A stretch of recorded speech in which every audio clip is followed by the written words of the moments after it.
Hello, everybody, and welcome to the WTF1 podcast. Today, we are, of course, not talking about any Formula One races going ahead. We have a little bit of F1 news to dive into, and also a lot of esports side of things. But, of course, I am not on my own. I am joined by the one and only Tommy Bellingham. Hello, Matthew. How are you doing? I'm not bad. I can't see you again. It's very odd, but maybe we'll get used to it because it seems like it's going to be going on for a while. It's going to be very strange, isn't it, when we next meet up? It's going to be like the first time all over again. It's going to be beautiful. Wonderful. So today, obviously, we're going to be talking about one of the big things that occurred on Sunday, which was the first virtual Grand Prix, and all the other things that have been going on in the F1 world. Not that there's been a huge amount, but in terms of esports, it's been quite a successful time, hasn't it, for esports? Very much taken the forefront of motorsport. Yeah, there's been loads going on. We had the two that we had last week and an additional one, which was obviously quite chaotic and also pretty damn cool. So we'll go into that. Absolutely. Let's dive into some 3 words from fans. Still not race reviews, although we could technically call them race reviews. But we've got a race now, yeah. Yeah, it's kind of a race, isn't it? At ack.master, no punterino Lando, @_JH Cooper_, where's the drivers, @memes have spokens, go Lando bot, and @Gehassan_T_ Gurahebe. You really do choose the best ones, don't you, Tommy? I do. Better than France. Obviously, that's mainly talking about the virtual GP. We also had the Veloce race, not the Bahrain Grand Prix, happened just before that. And we also had the race, I think, on Saturday as well, didn't we, doing their own thing on our factor as well. So there's a variety of esports stuff going on. But we're focusing in on the Formula One, obviously, because it's the Formula One-led one, although the Veloce one is also backed by Formula One, which is a little bit confusing. But I was part of the broadcast as well, so no bias at all, but also F1 Virtual GP was the best, right? And this was brand new as well, so exciting times. Exactly, brand new. It's crazy. So we're going to dive into my 3-word review first, and mine was Johnny Herbert legend. Oh my goodness me. Well, first of all, before we dive into it, if you haven't watched the race, then please go and check it out because it was chaotic. Unfortunately, it was reduced from a 50% race to a 25% race due to technical issues, Lando not being able to connect and so on, which is something that a lot of games have been seeing it in their esports kind of world. I'm a big fan of League of Legends, and I was watching their esports broadcasts where, they've got probably 100 times the budget of what Gfinity do, and yet they had to do it remotely, and they had a game where the commentary wasn't even over the game. There was breaking up, all sorts of stuff. So the challenges ahead in the whole esports industry is crazy at the moment, but I think the fact that the race happened, obviously it was shorter, not ideal, and I think Tom Deacon labelled it a beta version because it was only a few days of turnaround, which is pretty hectic, right?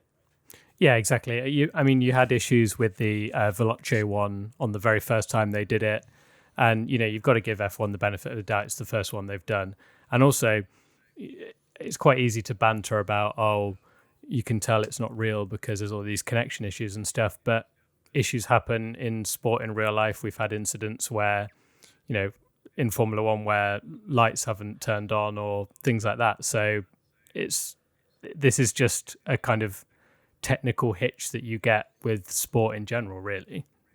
Yeah. So if you haven't checked it out, go check it out. But the reason I went for Johnny Herbert legend is because actually, he wasn't too bad in terms of practice. I know that he got set up very late. Yeah, and he was actually reasonably on the pace. He was saying that in practice he was doing sort of 29s. And when you're looking at 126s being the fastest sort of F1 esports drivers, and then you've got, kind of the average Joes like me, like 28s. Then you've got Johnny Herbert, who probably hasn't played an F1 game in many a year, just dropping a casual 29. It was pretty crazy. So, but he still started quite far down the grid, and yet I think he started 16th. And by turn 1, he was leading as he went hurtling up the inside, forgetting turn 1 completely. Maybe also turn 2 as well, and then joining at turn 3. It was one of the craziest things I've ever seen. And I wasn't actually commentating on the race, but I had my headset on and I was crying. It was so funny. One of the best esports moments I've ever seen. It was great because Bahrain, if you hadn't seen it, it was obviously Bahrain because that's the race we would have had this weekend. And with the first corner, the way it sort of doubles back on itself, like the big hairpin bend, but then it also cuts back again. So Johnny Herbert managed to cut out turn 1, but then obviously get the perfect line into turn 2, if you like. So he's almost like straight line in that as well. So the advantage is absolutely huge, and he just decided, no, I'm not taking turn 1. I mean, and to be fair to him, he avoided all the other chaos because of it. So you'd take the penalty, right? He got a 10-second penalty, and he definitely would take it. The fact that the fact the commentary was saying Johnny Herbert leads the race is one of the sentences I didn't think I would ever hear for the rest of my life. But it was incredible. We've got a few questions as well. At Jamie Smith 0811 says, though it was definitely a fun evening, can you suggest ways to improve the sim races? Different rules, different drivers, different coverage, more Matty WTF1. I didn't pay this person, by the way. Sure. But I think the one thing for me that doesn't particularly make sense is the fact that the Veloce one, which happens a couple of hours beforehand, is pretty much part and parcel what the Formula One coverage is only a couple of hours later. I think that Tom was saying in the broadcast, at least, that we were going to Melbourne next, which I was slightly...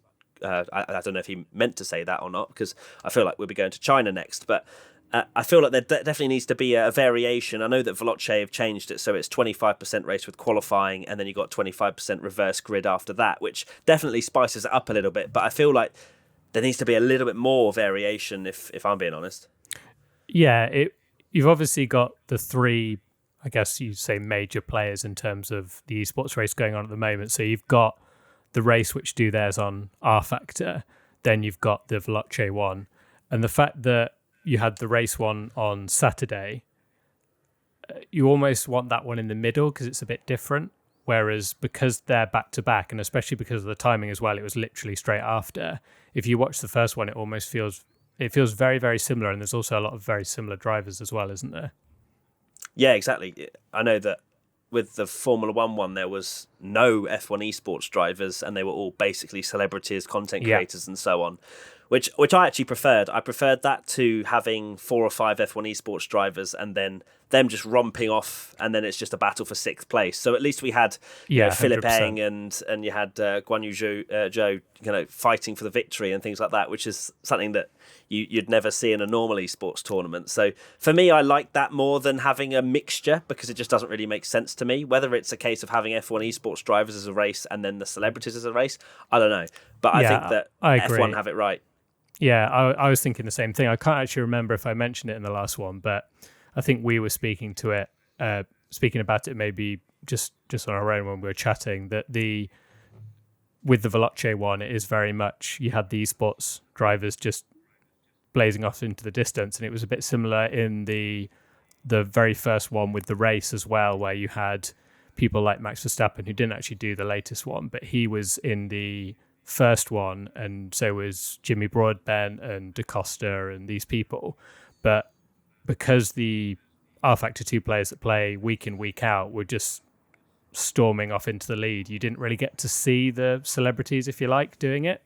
Yeah. Which sort of was a bit of a shame, really. So this Formula One is just very much, here's a load of people that you will have heard of on the F1 game. Racing. Yeah. Yeah.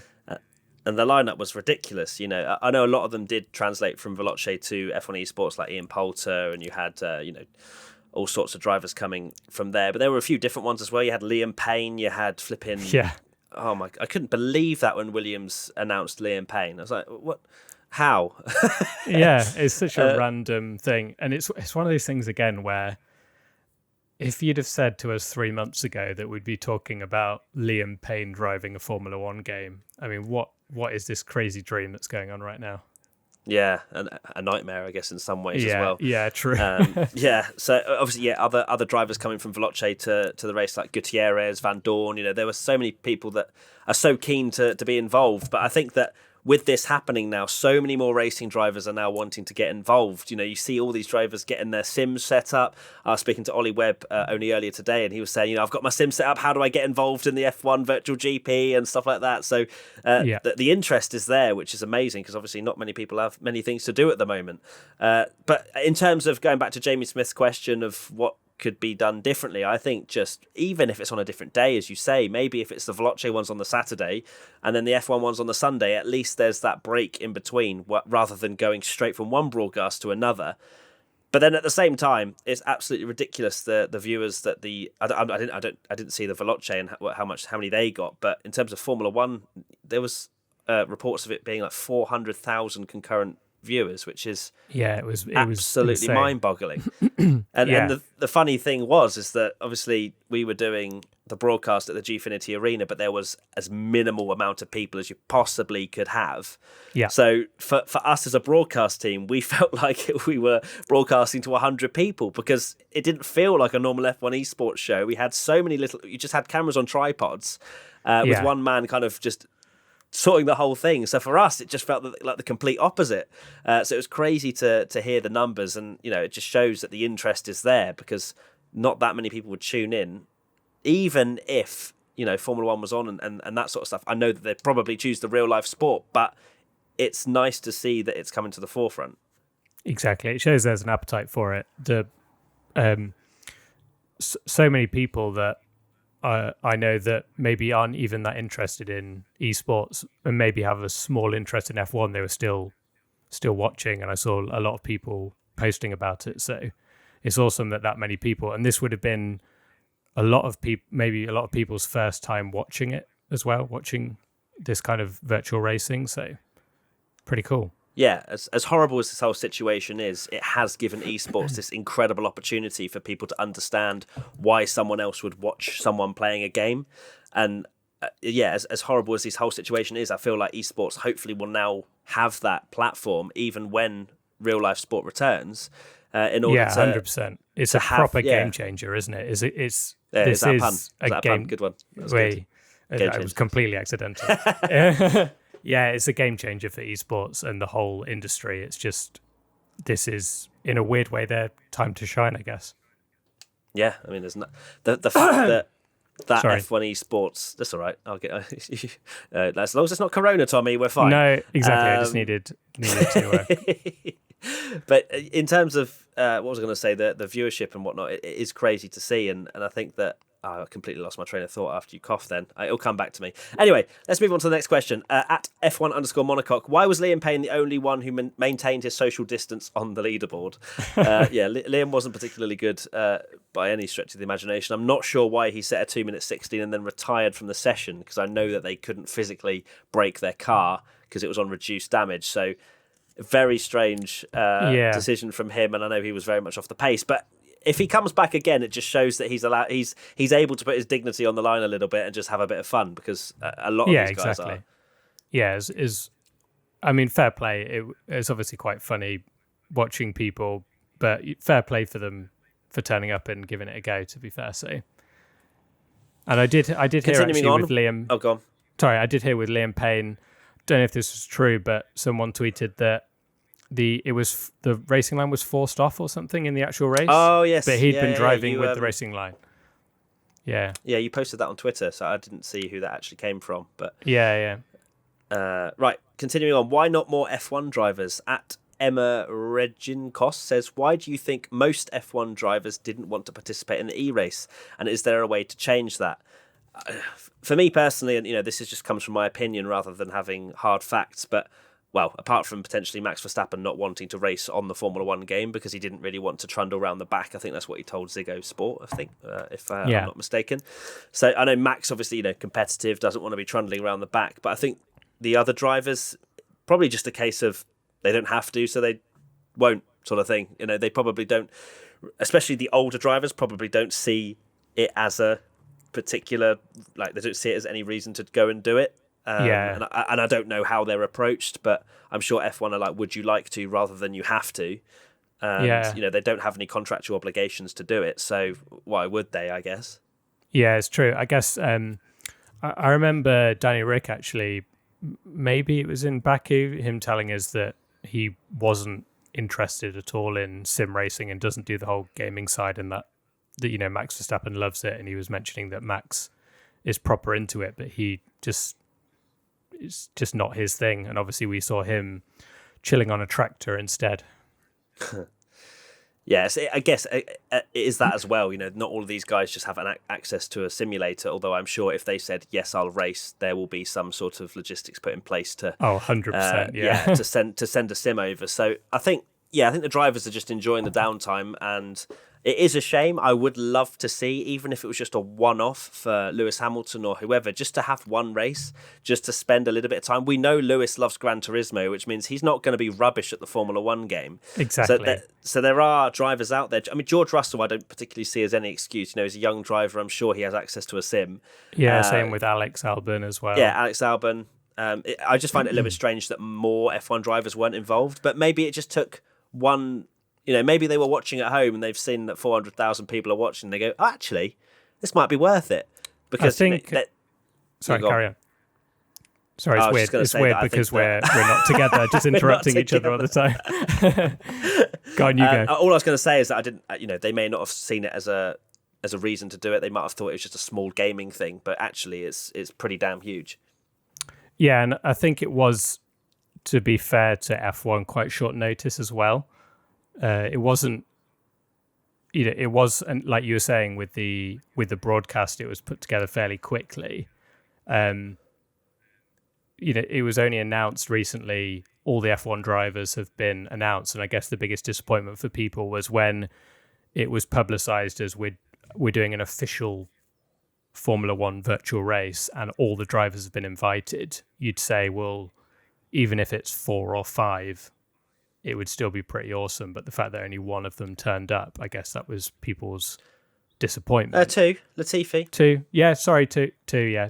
And, well, if you count Lando's AI, which we'll go into later. But as well, I know Grosjean got a sim and he was saying that he needs a bit of time to practice, so maybe a few others are getting sorted out and maybe just want a bit of time to practice because, let's be honest, they're super competitive. And even Max saying that he doesn't want to be at the back of a F1 game when it is absolutely just for fun to entertain people, and he's that competitive. He still doesn't want to do it if he's not got a chance to win. So it says a lot about them. They're competitive. That's the thing. It's still their egos on the line, isn't it? And, yeah, exactly. They don't want to be the ones that come last. So yeah, that might be a case as well that they just want to practice, get up to speed with it. But at the same time, they're all F1 drivers. I think they would be at a decent level anyway. I mean, Nico Hulkenberg, he picked it up only a couple of days ago, maybe yesterday, and he was decent. He was quick. He qualified 5th in the race, and I think that a lot of the drivers will be exactly the same. So let's hope that for next time, a few more of them pick up a steering wheel and get involved. Some people weren't happy with the race. At MLD Sunlight 70 said the official F1 race was ridiculous, wasn't it? They should put in the eSport drivers. Now, I know we've mentioned a little bit about the fact that I think we both were of agreement that we didn't really want the F1 eSports drivers in. That it wasn't a race to compare to an eSports race because it's not that kind of broadcast. And I think the tone of voice was like that throughout most of the broadcast anyway. There was me, Tom, Jack, Alex, all just having a bit of fun, having a bit of banter between each other and just having that light-hearted content, whilst also trying to have a serious race. And obviously Johnny Herbert added a different element to that by cutting the entire of the first corner. But I think that in general, a lot of people liked the tone of voice of the fact that it was just a bit of fun and nothing was particularly on the line. 100%. And I completely disagree with that because then, if you put the esports drivers in, it's just F1 esports, which and is no one different. would tune in. There'd be no pull to it. Well, yeah, you have F1 esports as a separate thing, which is the main esports drivers, but this is something different. Yeah, not that no one would tune in, but in terms of when you look at the viewing figures of F1 esports nights, and then if it's advertised as an F1 esports night, you're not going to bring in 400,000 viewers. So so it's a complete no-brainer for me, the fact that they've got this mixture of F1 drivers and celebrities at the moment, and I think that as this grows, there'll just be more and more high-profile celebrities as nothing else is really going on. So fingers crossed we get Donald Trump in for the next one. That would be interesting, wouldn't it? Imagine. Sure. Right, Tommy, hit us with your 3-word review. So my review sort of leads on to that a little bit, which is much needed laughs. And this is basically the fact that we don't need to be reminded that the world's pretty depressing at the moment, especially with all this going on. And last night, for probably the first time in a very long time, I know a few other people agreed that you could forget about it. The C word, which is Corona, obviously. Yeah. We could all forget about it for a moment and just enjoy that kind of Twitter banter of having a live event and having Formula One drivers involved. And it was hilarious. And especially the fact that you had Lando streaming it as well, which just added another element to how funny it was. It was just some much needed enjoyment for everyone in a difficult time. Yeah, and it was so nice to.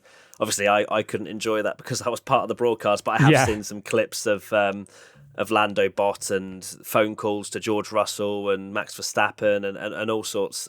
Zach Brown, I think he called as well, didn't he? Yeah. So the Lando Bot thing, we had so many questions about that, and that was the fact that his game crashed on the formation lap. Was it? I don't know. I think you tell me.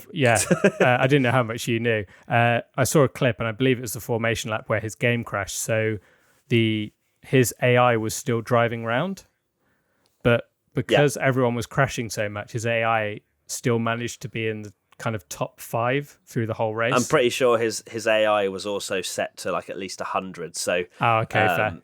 So I think 110 is the max, and I think it was that the AI was actually pretty decent. Nice. So yeah, Lando was actually doing really well with this AI, and then it was only about 4 laps to go. I think he managed to join. Yeah, but he was obviously on Twitch just laughing, going, and he started this whole Lando Bot thing of like, "Come on, Lando Bot, I'm in third" and stuff, and it was proper funny. At William Bertie says, was it Jimmy Broadbent's fault? This would be the crash on the last lap going towards the final corner. To be fair, from the spectator side of things, it looked like it was Jimmy's fault, but then Lando looked like he was also squeezing a little bit. So I think it was 50-50 racing incident from what I saw anyway. Yeah, it's funny that because it was almost like a no rules race, that there's no kind of consequences to this, but it is still kind of fun to kind of speculate it as if it was a real racing incident, which obviously on the podcast we love to dive into these sort of things. So this can just be our chance to have a go at some stewarding, because we've not done it for a while. Or lack of stewarding. Yeah. I thought Lando squeezed him a little bit, to be honest. He definitely got a bump and then just decided, I'm going to push you into the wall. But he wasn't. And he had that position. He didn't really need to squeeze, did he? He was on the fresher tyres. He could have easily just taken the inside line and finished 4th. But Jimmy had a great drive, which was awesome to see, because I know he's been struggling on the F1 game a little bit. So he's had some unfortunate races with it, but this time he was very much at the forefront of it. That was probably the standout, other than the Johnny Herbert thing. That was probably the standout incident, wasn't it, from the race? His battle. And it was a great battle before that as well, obviously not just the crash. They were going side by side through many corners. Yeah, which was awesome to see. I wonder if Jimmy will make a video about that. We'll have to wait and see. I'm sure he will. Speaking of when you mentioned earlier about drivers, that we want to get more drivers involved,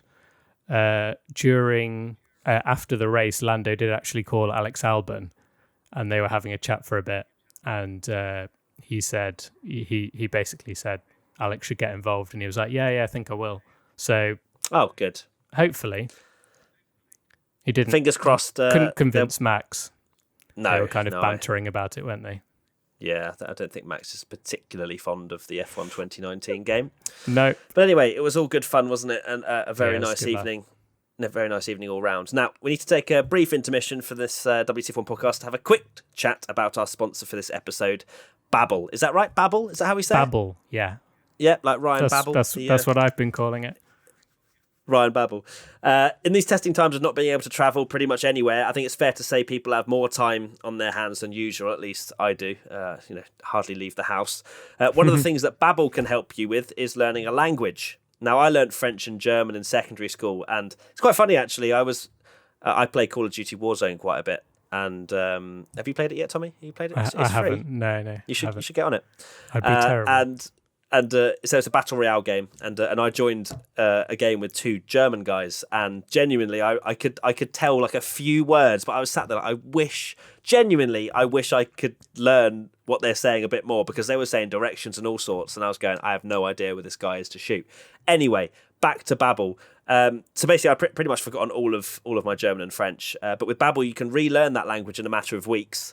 The app itself has a clear and simple interface guiding you through your learning journey in a funny and smooth way. It doesn't take much time up at all either, with daily 10 to 15 minute lessons. So with all that procrastinating and self-isolating everyone's doing, I'm sure that 10 to 15 minutes is not too long. Exactly. So you can try... Go on, sorry. So if you're going to be sat on your phone with nothing to do, why not do this? Why not learn a language? Do it. Exactly. So try Babbel today by going to babbel.co.uk or download the app for free. That's Babbel, BABBEL.co.uk, or download the app to try for free. Babbel, learn a new language and make it your own. There you go. So if you want to learn a language, go check out Babbel, and I will always think of it as Ryan Babbel. I'm sure no relation, I'm sure. It's a Liverpool striker, if anyone's wondering. Right, on to some real-world F1 news, which we don't have too much of it, and it's usually negative, and unfortunately, this is also negative. Baku cancelled. Not really surprising, is it, Tommy? No, not at all. It's looking more and more like this is just going to be going on a long time, and I don't think anyone, while they said that Baku could be the season opener, I don't think anyone believed that was going to happen, so we just wait. No. I might turn my light on. I'm feeling like I'm getting a bit dark here. One sec. Lovely. Don't know if that changed much, but you can now see me a little bit clearer. Continuing on, at Yosi_Moskowitz. What is your opinion on which team is benefiting or losing from such a delayed start of the season? Now, that's obviously very speculative. We don't really have a clue. Everyone's being pretty much affected by this. We don't know how much. I guess it's that window of period between Australia obviously being cancelled and then all these restrictions of being able to work on the car and work in factories and so on. I think Ferrari's still been hit the hardest, I imagine. I know there's been some speculation of the fact that Ferrari have probably gained from it because they were off the pace in pre-season testing. But for me, Italy has been hit the hardest in terms of anywhere other than China, pretty much. So for me, I can't see how Ferrari would have benefited even if they have had this extra time. No, exactly. They've not been able to work on the cars. And I know that it's soon probably going to be to the point where they do say to teams that you're going to have to lock down. I guess they're going based on what's happening in their own country. So that's obviously affected Ferrari hugely, especially with Maranello being in sort of that zone where it was really, really bad. But I guess Racing Point would be quite gutted because they look like they were going to start the season really strongly and kind of wanted to make the most of that advantage, I guess. Not that we can take anything from pre-season testing. From testing, I guess not. It feels weird. Do you not think it feels weird to think that we had F1 testing now?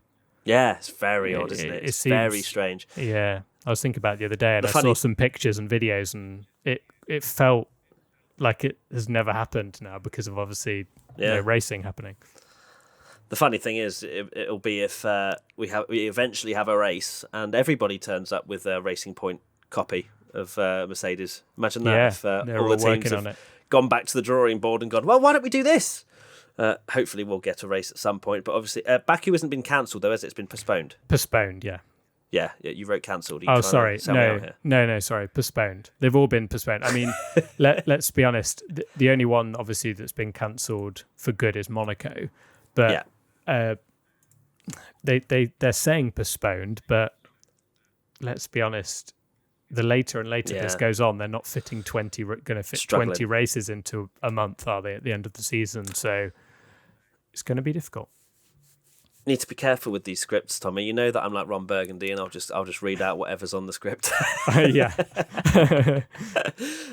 In other news, obviously you just mentioned it. Monaco Grand Prix cancelled this year, and the 2021 regulations have been moved back a year, which is another. Obviously a lot of F1 fans, including ourselves, looking forward to these new regulations. But we also thought that this year was going to be probably one of the better years in terms of the fight at the top, although preseason testing suggests maybe it wasn't going to be. So maybe a little bit more time for 2021 to be a really good year. I don't really know. Yeah, it's weird. It makes sense that they've pushed it back because this season is going to be a proper write-off, isn't it? Let's be honest. Whoever wins the title, is because it's this whole thing, isn't it? Well, if I can just see it now. If we do have 8 races in 3 continents, which in the rule book is how a world championship is formed, right, for Formula One. Yeah. I wonder if Hamilton wins that championship, has 7 titles, and then doesn't win a championship again. Will that then go down as people going, well, he didn't win a full championship. He's won 6.5. Yeah, exactly. I mean, to be fair, I will be that Schumi fanboy and probably say that. But also, you do think that would Hamilton even want to win a championship that so almost feels half-hearted because of the way in which everything's unfolded? It is so weird. We don't obviously know. It's all speculation, but it's going to be really strange when we are allowed to race again, how they're going to sort this mess out really with the season. Yeah, because I guess they're looking at it and going, is there any point in us running this world championship, yes or no? Because obviously the later it gets delayed, they're not going to want to run 6 races and then go, oh, well, we haven't really done much here. Like, they clearly have an idea in their head where they go, well, we need to have at least 14 races or something. I can't imagine they're looking at 8 and going, yeah, this will be a world championship. It's so weird, isn't it? Like you say, if this carries on till September, yeah, they've got to pull the plug. They've got to surely. pull the plug. Yeah, exactly. When do they say 2020 is just a write-off of an F1 season and we go again from next year? But there's just so much money on the line as well, isn't there? It's just crazy to think. Yeah, and McLaren, I noticed there was news that McLaren, it's not official, but they're obviously we're going to have Mercedes engines in 2021. Now, do they push that forward? Because the original plan was that they would have those new engines for that new car. But now with the pushback, do they push the engine or sponsors and driver contracts? It's a mess. So many unanswered questions. Yeah. It's gonna be a very strange rest of the year. Even if we get no racing, there's going to be so many stories that unfold over the course of these next few months. Yeah. Question at Aradan315: will we see any new teams in 2022 thanks to the delay in the new regulations? I can't imagine anyone fancies getting into F1 at this time. Yeah, with how low the stocks are and everything as well. I think the biggest concern, if anything, is if anyone's going to be hurt by the situation and potentially lose a team rather than gain a team. Because, with no racing, we don't know. Everything's different because it's such a unique situation. But sponsors and stuff aren't getting. You've paid millions of pounds to be on a Formula One racing car, and there's no sponsorship. Yeah, and F1 teams still have to run. And F1 teams rely on sponsor money in order to run their teams. So it's an absolute mess. And you look at maybe a team like Haas that did really badly last year in terms of the constructors. Were they looking at this year as, right, we've got to do well this year because the finances aren't never ending, especially when it's run by a person, Gene Haas. So yeah, there's many factors. Maybe they'll get Rich Energy back on. And someone with Haas with a car that they didn't really understand. The fact that the regulations are now going to be lasting for another year, that's going to surely hurt them because they're probably desperate to get these new cars in so they can almost start again with a clean slate, if you like. Yeah. Yeah, right. Enough doom and gloom. Let's talk about something a little bit more positive that you created once again, Tommy, for this weekend. Twitter poll GP. Do you want to give us an update on what happened this week? Okay, yeah. So this was pretty fun. I have enjoyed doing this a lot, actually, to be honest. It was it's gone down a treat. It was great for so many people to be, even just having the messages of people going, yeah, it's back and stuff has been really good because we all, without going too Lewis Hamilton into it, obviously we all need a lot of positivity and Yeah. all this kind of stuff going on. So yeah, the Twitter poll GP instead. So the first one was actually deciding the grid format. So we had a very unique grid format, which was decided on race number order. So Daniel Ricciardo was on pole from Lando, and a lot of people were sharing funny pictures of Giovinazzi looking quite sad because obviously he's number 99. 99, starting last. So a kind of race summary is both Mercedes crashed into each other and Shock, just like they did last time. And Toto started Did they smashing tables. Did they last time? No, they didn't. Hamilton stalled last time, and Bottas pulled his steering wheel off using DAS. Oh, yeah. But this time, they crashed into each other, and Toto started smashing all the tables in the garage. Lando and Ricciardo were collided, kind of going for the lead. Then the safety car came out, and Ferrari were running P1 and P4, but they tried to double stack, messed it up. And then Lando and Danny Rick were back up at the front, but this time Ricciardo sent it and kept it clean and won the race. Wow. So people are actually doing championship tables and all sorts right now, which was unexpected. So amazing. So there wasn't complete carnage then, because I know that obviously every single time is usually the most carnage option, but the Danny Rick send it actually ended up in a clean overtake, which is surprising. Yeah, exactly. I've started making it so you kind of people pick a scenario and it sort of leads on to something, and then so it's not just constantly do you want these two to crash? Do you want these two to crash? Do you want these two to crash? It's just and sometimes so it leads on to it. The option that may look like it's going to cause a crash or something isn't actually going to do that, and maybe something with a more calm option actually ends up being worse in terms of incidents and stuff. Nice, I like it. So when can we look forward to the next one? Next week? Well, I'll probably just stick to doing it when races were meant to be honest, because I worry I'm going to run out of ideas. Fair. Yeah, let's stick to race weekends. Right, that's pretty much it. We are done here for the WTF1 podcast. Anything else you wanted to add, Tommy, before we go? No, should we try and wave to each other again when we leave? Sure. I'm not sure how this is going to work because I'm recording on my phone this time. Yeah, but me too. I'll just turn and go like that. And which way are you turning? Make sure you check out. Before we turn and wave, Tommy, I have to say, make sure you go and check out Babbel again, babbel.co.uk, or download the app to try for free. Thank you, Babbel, for sponsoring this episode. Without sponsors, we would be nothing. So, and obviously without you guys as well. Fans and sponsors are what makes WTF1 go round.